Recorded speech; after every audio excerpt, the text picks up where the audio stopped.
이번 주말 뉴욕 일원에 다시 한번 생명이 위험한 수준의 북극 한파가 몰아닥칩니다. 오는 28일 퀸즈 플러싱 한복판에서 2026 코리안 설날 퍼레이드가 펼쳐집니다. 조란 맘단이 뉴욕시장의 주요 공약 중 하나인 2세 아동 대상 무상 보육 프로그램이 본격적으로 첫 발을 내디뎠습니다.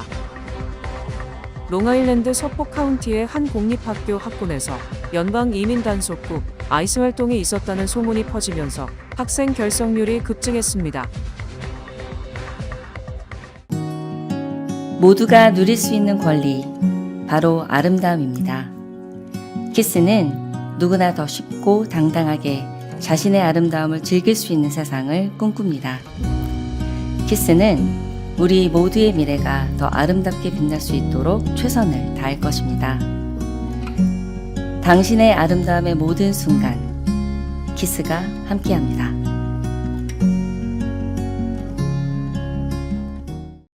이번 주말 뉴욕 일원에 다시 한번 생명이 위험한 수준의 북극 한파가 몰아닥칩니다. 이번 주말 뉴욕 일원에 강력한 북극 한기가 덮칠 전망입니다. 기상청에 따르면 토요일 밤부터 일요일 새벽 사이 체감온도가 영하 20도 또는 그 이하로 떨어질 가능성이 있습니다. 이번 한파는 5대5 지역에서 내려오는 북극 전선의 영향으로 시속 40에서 50마일에 달하는 강풍이 동반될 것으로 보입니다. 이에 따라 토요일부터 일요일까지 뉴욕 일원에는 극한 한파 경보와 함께 강풍주의보도 발령됐습니다. 국립기상청은 강한 바람으로 고정되지 않은 물체가 날아가거나 나뭇가지가 부러질 수 있고 일부 지역에서는 정전 가능성도 있다고 경고했습니다. 특히 노출된 피부는 30분 이내에 동상에 걸릴 수 있다며 각별한 주의를 당부했습니다. 본격적인 한파에 앞서 금요일 늦은 밤부터 토요일 새벽 사이에는 눈이 내릴 전망입니다. 뉴욕시는 약 1인치 안팎의 적설이 예상되고 서포 카운티를 포함한 롱아일랜드 일부 지역은 1에서 3인치까지 눈이 쌓일 가능성도 있습니다. 이 시간대 최저 기온은 화씨 20도 안팎이 되겠습니다. 퀸즈 플러싱 한복판에서 2026 코리안 설날 퍼레이드가 펼쳐집니다.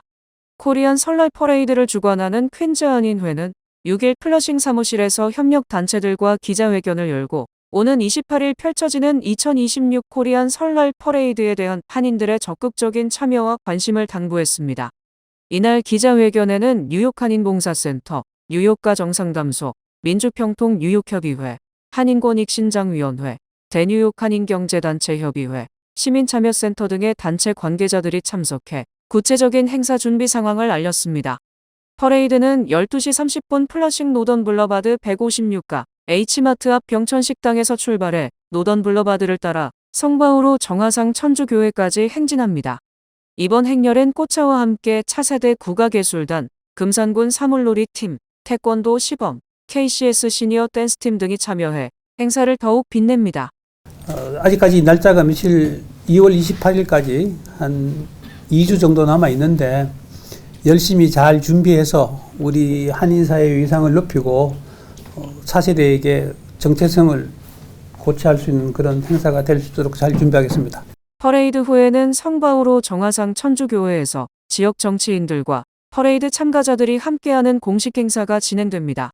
협력단체들은 설날은 중국뿐 아니라 한국의 고유 명절이기도 하다며 이를 주류 사회에 알리고 나눌 수 있는 시간이 되기를 바란다고 입을 모았습니다. 한인회는 이날 참가자들에게 도시락 350인분을 준비할 예정입니다. 올해로 3회째를 맞는 이번 퍼레이드는 2024년 퀸즈 플러싱 일대에서 처음 실시했던 정월대보름 지신밥기 행사를 발전시켜 퀸즈 한인 커뮤니티의 겨울축제 행사로 확대한 것입니다. 맘다니 행정부의 주요 공약 중 하나였던 무상 보육 프로그램이 본격적으로 첫 발을 내디뎠습니다. 5일 맘다니 시장은 5개 보로 전역에 걸쳐 2K 프로그램을 도입하고 3K 프로그램의 접근성을 확대하기 위해 보육업체 대상 정보 요청서를 공식 발표했습니다. 시행정부는 이번 발표를 통해 지난 5년간 닫혀있던 신규 보육업체의 진입 장벽을 허물고 처음으로 2K 프로그램 운영 파트너를 모집할 계획입니다. 맘다니 시장은 새로운 보육업체들이 2K와 3K 프로그램에 참여할 수 있도록 자료 요청을 시작하고 기존 보육업체들에게는 프로그램 확대를 위해 설문조사를 실시하고 있다고 밝혔습니다. 뉴욕시는 오는 19일까지 파트너 기관들의 신청 접수를 받습니다. 맘다니 시장은 올해 말까지 2세 아동을 위해 2,000석을 제공하고 내년까지 12,000석으로 확대할 계획이라고 이날 밝혔습니다. 롱아일랜드 서포 카운티의 한 공립학교 학군에서 연방 이민 단속국 아이스 활동이 있었다는 소문이 퍼지면서 학생 결석률이 급증했습니다. 서포 카운티 그린포트 학군은 지난 4일 기준 전체 학생의 25%가 등교하지 않았다고 밝혔습니다. 지역사회에 아이스 요원들이 출동했다는 보고가 전해지면서 학부모들이 자녀를 학교에 보내지 않은 것으로 보입니다. 학군 측은 학생과 교직원이 위험에 처한 순간은 전혀 없었다고 강조했습니다. 그러나 학생들의 불안을 고려해 중학교와 고등학교 7학년부터 12학년까지는 점심시간 외부 출입을 제한하는 폐쇄형 캠퍼스 조치를 시행했다고 설명했습니다. 학생들이 학교 안에서 안전하다고 느낄 수 있도록 하기 위한 예방적 조치라는 겁니다. 지역 비영리 이민자 권익단체는 같은 날 아이스에 의해 체포됐다고 주장하는 남성 3명의 사진을 공개하고 이들의 석방을 돕고 있다고 밝혔습니다. 이 단체는 단속이 실제로 이루어졌다고 주장하고 있지만 연방국토안보부는 해당 지역에서 아이스 활동이 있었는지에 대한 언론의 질의에 아직 공식 입장을 내놓지 않고 있습니다. 이번 사안과 관련해 캐시 호컬 뉴욕주 지사는 SNS를 통해 상황을 인지하고 있다며 학생과 지역 사회의 안전이 최우선이라는 입장을 밝혔습니다. 학교 측은 소문과 불확실한 정보가 학부모들의 불안을 키운 것으로 보인다며 정확한 정보가 확인되는 대로 학부모들과 계속 소통하겠다고 밝혔습니다. 학군 관계자들은 학생들의 학습 공백을 최소화하는 동시에 아이들이 안심하고 학교 생활을 할 수 있도록 필요한 조치를 이어가겠다고 강조했습니다. 도널드 트럼프 대통령이 연방 지원을 중단한 게이트웨이 터널 공사가 오늘 전면 중단된 가운데 자금 재개 조건으로 펜스테이션과 워싱턴 덜레스 국제공항의 명칭을 자신의 이름으로 바꾸자고 제안했습니다. 뉴욕과 뉴저지를 연결하는 게이트웨이 터널 프로젝트가 오늘 공식적으로 멈춰섰습니다. 총 사업비 160억 달러 규모의 이 대형 인프라 사업은 연방 자금이 고갈되면서 공사가 중단됐고 이로 인해 약 1,000명의 노동자들이 일시 해고됐습니다. 뉴저지주에서는 오늘 오전 마이키 셰릴 주지사와 코리 부커 연방상원 의원이 뮤오켄에서 기자회견을 열고 트럼프 행정부의 연방 지원 재개를 촉구했습니다. 이 자리에는 공사 중단으로 직접적인 피해를 입은 노동조합원들도 함께 참석했습니다. 민주당 의원들은 트럼프 대통령이 펜스테이션과 워싱턴 덜레스 공항의 명칭을 트럼프 이름으로 바꾸는 데 동의할 경우에만 자금 지원을 재개하겠다는 취지의 발언을 거절할 뿐 아니라 이에 강하게 반발했습니다. 커스틴 질리브랜드, 척 슈머 연방 상원의원 등은 대통령 개인의 이익이 시민과 노동자를 우선할 수 없다며 지금 당장 지원금을 풀어야 한다고 목소리를 높였습니다. 당국은 공사 중단에 따라 장비 해체와 현장 안전 조치 등에만도 수십만 달러의 추가 비용이 들 수 있다고 밝혔습니다. 공사가 멈출수록 재개 비용과 경제적 손실은 더 커질 수 있다는 우려가 나오고 있습니다. MTA가 AI 기술을 활용해 전철 무임승차를 줄이기 위한 대응에 나섭니다. MTA는 기존 허리 높이의 회전식 개찰구 대신 AI 기반 센서와 카메라가 결합된 현대식 요금 게이트를 통해 무임승차를 실시간으로 감지하는 전략을 추진하고 있습니다. 게이트에는 승객이 요금을 내지 않고 통과할 때 자동으로 경보를 발령하도록 설계된 감시 기술이 탑재되어 있습니다. 게이트 제작 업체는 장비에 장착된 카메라가 무임승차 시 5초 분량의 영상을 기록하며 이후 AI가 이를 분석해 의심 승객의 신체 특징을 정리한 뒤 해당 정보를 MTA에 자동 전송한다고 설명했습니다. MTA는 지난 2달간 이 현대식 요금 게이트를 10개 전철역에 설치하고 파일럿 프로그램 형태로 시험 운영 중이며 올해 운영 결과를 바탕으로 이 게이트를 총 150개 역에 확대 설치할 계획입니다. 20년 만에 이탈리아로 돌아온 세계 최대 겨울 스포츠 축제가 화려한 막을 올렸습니다. 제25회 동계올림픽인 2026 밀라노 코르티나 d'Ampezzo 대회가 6일 이탈리아 밀라노의 산시로 올림픽 스타디움에서 개회식으로 17일간 열전의 시작을 알렸습니다. 이탈리아는 20년 만이자 동하계를 합해 네 번째로 올림픽을 개최합니다. 이번 대회는 지속 가능성에 방점을 두고 신규 시설 건설을 최소화하기로 하면서 경기가 이탈리아 곳곳에 분산돼 열리는 것이 큰 특징입니다. 이탈리아의 경제 수도이자 패션 산업의 중심지인 밀라노에서 빙상과 아이스하키 경기가 열려 메인 무대 역할을 하며 알파인 스키, 바이애슬론, 컬링, 썰매가 개최되는 코르티나 d'Ampezzo가 대회 명칭에 함께 이름을 올렸습니다. 단일 올림픽 공식 명칭에 2개의 지명이 들어간 것은 이번 대회가 처음입니다. 이번 올림픽엔 92개 국가올림픽위원회에 선수 약 2,900명이 참가해 신설된 산악스키를 포함한 8개 종목, 16개 세부 종목에 총 116개의 금메달을 놓고 선의의 경쟁을 펼칩니다.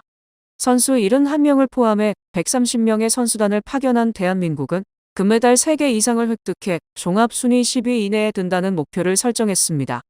오는 8일 리비뉴 스노파크에서 열리는 스노보드 남자 평행대회전이 한국의 첫 메달 기대 종목으로 꼽히며 동계올림픽 전통의 메달밭 쇼트랙은 오는 10일에 시작됩니다. 도널드 트럼프 대통령이 올해 치러질 중간선거를 앞두고 선거 시스템의 근본적인 변화를 촉구하고 나서서 관심이 모아지고 있습니다. 도널드 트럼프 대통령은 지난 2일 방영된 인터뷰에서 공화당이 투표 프로세스를 직접 관리할 것을 역설하며 선거의 국가화를 주장했습니다. 트럼프 대통령은 전 FBI 부국장 댄 봉기노의 팟캐스트에 출연해 공화당은 그들 스스로 투표를 장악하기를 원한다고 말해야 한다고 강조했습니다. 최소 15개 지역의 투표를 공화당이 장악하고 국가화해야 한다는 것입니다. 이 발언은 지난주 FBI가 조지아주 풀턴 카운티의 선거관리사무소를 압수수색한 지 일주일도 채 되지 않아 나온 것입니다. 이번 수사는 연방 법무부가 선거 기록을 확보하고 부정선거 의혹을 조사하기 위한 조치인 것으로 알려졌습니다. 트럼프 대통령은 매우 부패한 주들이 표를 계산하고 있다며 법원 명령으로 확보한 투표용지를 통해 조지아에서 흥미로운 사실들이 드러날 것이라고 전했습니다. 백악관은 국가 차원에서 유권자 신분인 보터 아이디를 확인해야 한다는 차원의 의미라고 언급했습니다. 캐롤라인 레빗 백악관 대변인은 논란이 확산하자 브리핑을 통해 도널드 트럼프 대통령이 언급한 국가화라는 말에 의미가 세이브 법안 유권자 자격 확인법의 필요성을 강조한 것이라고 해명했습니다. 세이브 법안은 투표 등록 시 시민권 증명을 의무화하는 내용이 골자입니다. 15개 지역을 콕 집어서 언급한 것에 대해서는 트럼프 대통령이 선거 부정이 심각하다고 판단하는 주들이라며 해당 지역에 엄격한 신분 확인 절차를 도입해야 한다는 취지라고 명확하게 말했습니다. 도널드 트럼프 대통령이 종교의 자유를 핵심 가치로 내세우며 수단 내전과 우크라이나 전쟁 해결을 위한 협상이 진행 중이라고 밝혔습니다. 트럼프 대통령은 지난 5일 워싱턴 DC에서 열린 국가조찬기도회 연설에서 1776년 미국 독립선언문이 발표된 날 건국자들은 우리가 창조주 하나님의 손길로 자유롭고 평등하게 창조됐다는 불멸의 진리를 선언했다며 종교 없이는 위대한 국가를 만들 수 없고 위대한 국가에는 신앙이 필요하다고 말했습니다. 이어 연방교육부가 공립학교에서 학생들의 기도권을 보호하기 위한 새 지침을 공식 발표했다고 전하며 종교 지도자의 정치 발언을 제안해온 존슨 수정안, 폐지, 교회의 부흥 등을 자신의 성과로 언급했습니다. 전임 바이든 행정부에 대한 비판도 이어졌습니다. 트럼프 대통령은 팬데믹 당시 민주당은 교회에 가는 사람들을 체포하는 등 독재자처럼 행동했다며 그러나 현재는 종교활동 회복이 이뤄지고 있다고 강조했습니다. 또 지난해에는 지난 100년간 가장 많은 성경이 판매됐고 젊은 층의 교회 출석률도 크게 증가했다면서 오는 5월 17일 워싱턴 DC 내셔널몰에서 전국 기도 행사를 열어 미국을 다시금 하나님 아래 하나의 국가로 헌신할 수 있게 하겠다고 밝혔습니다. 해외 분쟁과 종교 박해 문제에 대해서도 중재 의지를 내비쳤습니다. 그는 수단 내전 종식이 거의 마무리 단계에 있으며 이는 내가 관여한 9번째 분쟁 해결이 될 수 있다며 우크라이나 전쟁 역시 협상 중이며 먼저 해결될 수도 있다고 덧붙였습니다. 또 수단에서 박해받던 기독교인 여성을 미국이 구출 보호한 사례를 언급하며 박해받는 기독교인을 보호하는 것이 우리의 사명이라고 강조했습니다. 연방 법무부가 지난주에 전격 공개한 350만 건 이상의 방대한 문서에서 제프리 앱스틴이 단순히 자신의 성범죄에 그치지 않고 유력 인사들을 상대로 피해 여성들과 소녀들을 조직적으로 공급했다는 정황이 드러나 충격을 주고 있습니다. 이번에 법무부의 문건 공개로 드러난 사실은 미국 정재계와 연예계 거물급 인사들이 이른바 앱스틴의 범죄 네트워크에 깊숙하게 연루됐을 가능성을 강하게 시사하고 있습니다. 특히 할리우드 거물 하비 와인스틴이나 금융계 큰손 리온 블랙 같은 실명들이 거론되면서 과연 미국의 사법 시스템이 유전무죄 무전유죄를 넘어서서 이 같은 권력층을 제대로 심판할 수 있을지 여부에 관심이 집중되고 있습니다. 한 피해자는 앱스틴의 공범 길레인 맥스웰의 지시로 앱스틴의 거물급 친구에게 마사지를 해줬고 그 과정에서 성관계를 대가로 돈을 제안받았다고 진술했습니다. 월가의 큰손인 금융가 리온 블랙 역시 FBI 발표 자료의 주요 명단에 이름을 올렸습니다. 더욱 충격적인 내용은 제프리 앱스틴이 피해자들의 누드 사진을 훔쳐 잠재적 꾸매자들에게 이를 판매하려 했다는 30년 전 1996년에 작성된 FBI 보고서가 공개된 것입니다. 피해자들의 증언이 문건으로 확인된 만큼 철저한 재수사를 촉구하는 여론이 커지고 있는 분위기입니다. 무엇보다 제프리 앱스틴과 관련된 350만 건 이상의 공개된 파일에서 구체적 성적 학대에 다른 남성들이 연루됐다는 정황이 포착됐습니다. 이는 제3자의 개입 여부를 조사할 증거가 없다던 그동안의 당국 주장과 배치되는 것이어서 파장이 예상됩니다. 도널드 트럼프 대통령이 버락 오바마 전 대통령 부부를 원숭이로 묘사한 대선 음모론 동영상을 자신의 소셜미디어에 공유해 민주당이 반발하고 있습니다. 트럼프 대통령은 지난 5일 자신의 트루스 소셜의 투 개표기 업체 도미니언 보팅 시스템이 2020년 대선 결과를 조작해 자신이 조 바이든 전 대통령에게 패배했다는 주장을 담은 동영상을 올렸습니다. 1분짜리 영상의 말미에는 오바마 전 대통령과 부인인 미셸 오바마 여사의 얼굴에 원숭이의 몸을 합성한 장면이 등장합니다. 민주당의 차기 대권 후보로 거론되는 게빈 뉴섬 캘리포니아 주지사 측은 역겨운 행동이라며 모든 공화당원은 이를 즉시 규탄해야 한다고 했습니다.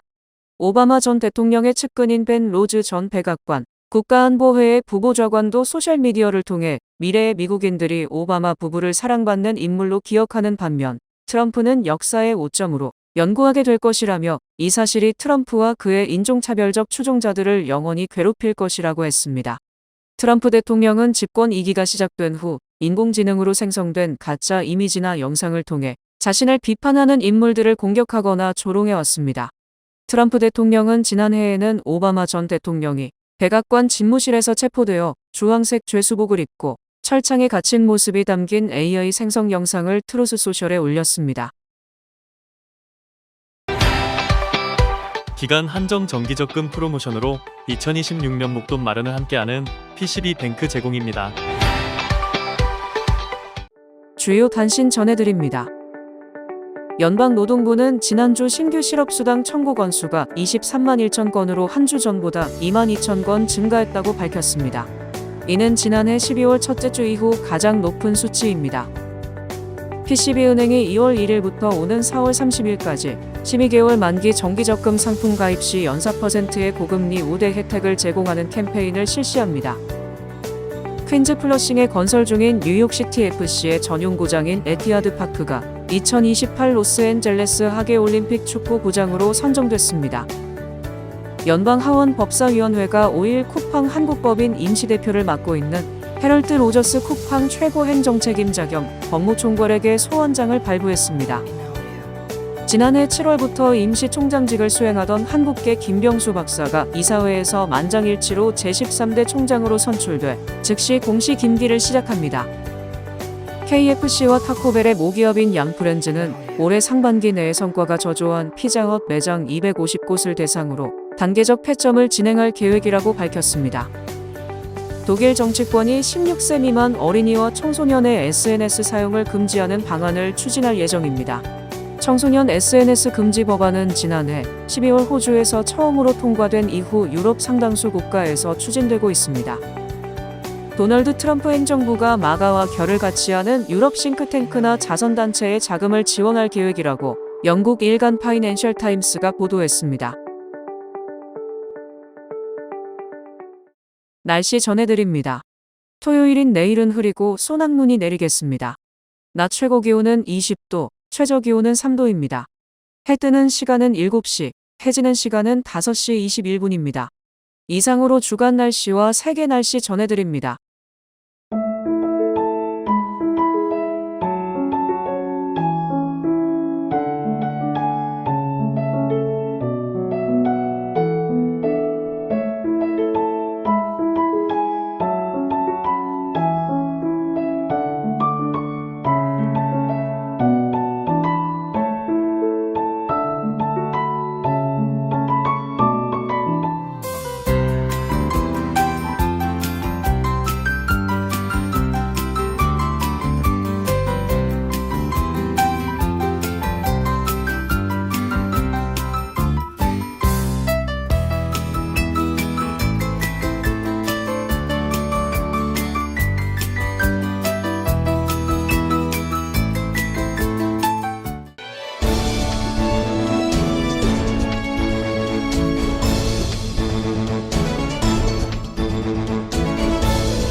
유뱅크가 새해를 맞아 고객 감사의 의미를 담은 3대 특별 서비스를 진행합니다. 먼저 올해도 무료 세금 보고 지원 프로그램을 운영합니다. 저소득층과 시니어 등을 대상으로 무료 세금 보고를 도와주는 것이 핵심입니다. 두 번째로 설 명절 한국 무료 송금 서비스를 제공합니다. 유뱅크 계좌를 보유한 개인 고객은 최대 3,000달러까지 무료 송금할 수 있습니다. 세 번째로 목돈 마련을 원하는 고객을 위해 1년 만기 고정금리 4.75%의 적금 상품을 제공하고 있습니다. 이상으로 2월 6일 금요일 TKC 뉴스데스크 여기서 마치겠습니다. 시청해주신 여러분 고맙습니다.